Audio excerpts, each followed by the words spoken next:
মানুষ যতই শিক্ষিত হোক না কেন, তার বসবাস যদি অশিক্ষিতদের সাথে থাকে, তাহলে কোনো না কোনোভাবে সেও নিজেকে অশিক্ষিতই প্রমাণ করে।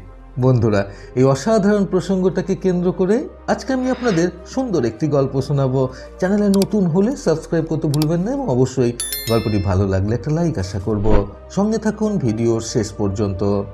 আপনারা কোথা থেকে ভিডিওটি দেখছেন, আপনার নাম সমেত ভিডিওতে কমেন্ট করুন, যাতে রবিবার গল্পে আপনার নাম উল্লেখ করে আপনাকে ধন্যবাদ জ্ঞাপন করতে পারি।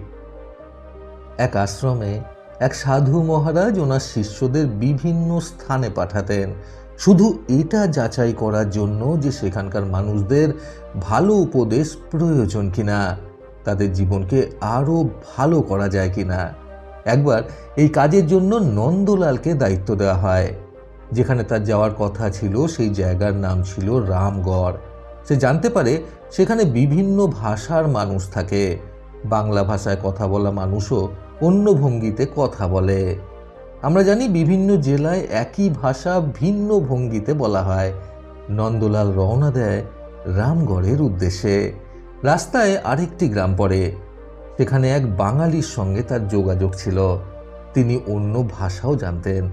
সেই বাঙালির বাড়িতেই প্রথম দিন আশ্রয় নেয় নন্দলাল। পরের দিন তারা দুইজন বের হন। এক ভিন্নভাষী বৃদ্ধর কাছে গিয়ে সেই বাঙালি তাদের ভাষায় জানায় যে ইনি এক মহাত্মা। তাদের ভাষায় সেই বৃদ্ধ জানায়, আপনাকে প্রণাম। এই কথাটা তাদের ভাষায় যেভাবে বলা হয় সেটা বাংলা ভাষায় গালির মতো শুনতে লাগে। কিছু না বুঝেই নন্দলাল বলে, আপনি আমাকে গালি দিচ্ছেন?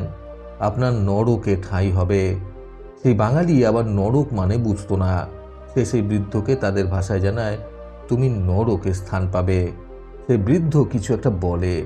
তিনি যা বলেন তার বাংলাটি হলো, আমি কি করে আর নরকে স্থান পাব?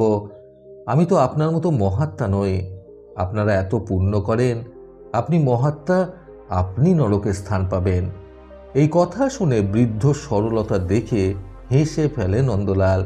সে বুঝতে পারে নরক কথার অর্থ তার বন্ধু এবং বৃদ্ধ দুইজনেই ভুল ভেবেছে। সেইবার রামগড়ের দিকে রওনা দেয়।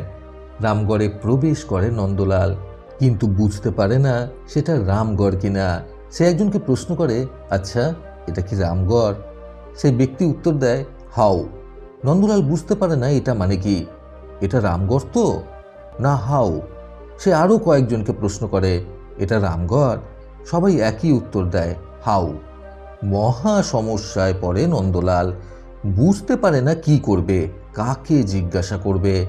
একজন কোট প্যান্ট পরা লোককে আসতে দেখে সে ভাবে এনাকে শিক্ষিত মনে হচ্ছে, ইনাকে প্রশ্ন করি। ওনার কাছে গিয়ে নন্দলাল প্রশ্ন করে, আচ্ছা এটা কি রামগড়? সেই ব্যক্তি উত্তর দেয়, হ্যাঁ এটাই রামগড়। নন্দলাল বলে, এর আগে অনেককে প্রশ্ন করেছি, তারা সবাই বলছিল হাউ। সেই ব্যক্তি বলেন, আসলে এখানে যারা শিক্ষিত তারাই সম্পূর্ণ উত্তর দেয়, বাকিরা হাউ বলে। নন্দলাল হাসি মুখে বলে, আপনাকে অসংখ্য ধন্যবাদ, তার মানে আপনি শিক্ষিত। সেই ব্যক্তি উত্তর দেয়, হাউ। অশিক্ষিতদের মাঝে থাকলে শিক্ষিত মানুষও ক্রমে অশিক্ষিত হয়ে যায়। বন্ধুরা, নিজের পরিবেশকে উন্নত করতে আজকের এই সুন্দর গল্প থেকে শিক্ষণীয় তিনটি কথা সর্বদা মনে রাখুন। প্রথমত, সেই পরিবেশে থাকার চেষ্টা করুন যেটা আপনার পরিপূরক। দ্বিতীয়ত, খারাপ মানুষ আপনার ভালো মানসিকতাকেও খারাপ করে দেয় তাদের আচরণের মাধ্যমে। তাদের চিহ্নিত করুন, তাদের থেকে দূরে থাকুন। তৃতীয়ত, সেই পরিবেশে থাকুন যেখানে আপনার কদর আছে, আপনার সম্মান আছে, ভালো মানসিকতা সম্পন্ন মানুষ আছে। প্রতিবারের মতো আবারও বলবো, এই পৃথিবী তাদেরকেই সম্মান দেয় যারা ইউনিক কিছু করার ক্ষমতা রাখে। সকলের সুস্থ এবং সুন্দর জীবন কামনায় প্রকৃত জীবন থেকে আমি সন্তু চক্রবর্তী আবার আসবো নতুন সুন্দর শিক্ষণীয় একটি ছোট গল্পের সাথে। ভালো শুনুন, ভালো থাকুন। ধন্যবাদ।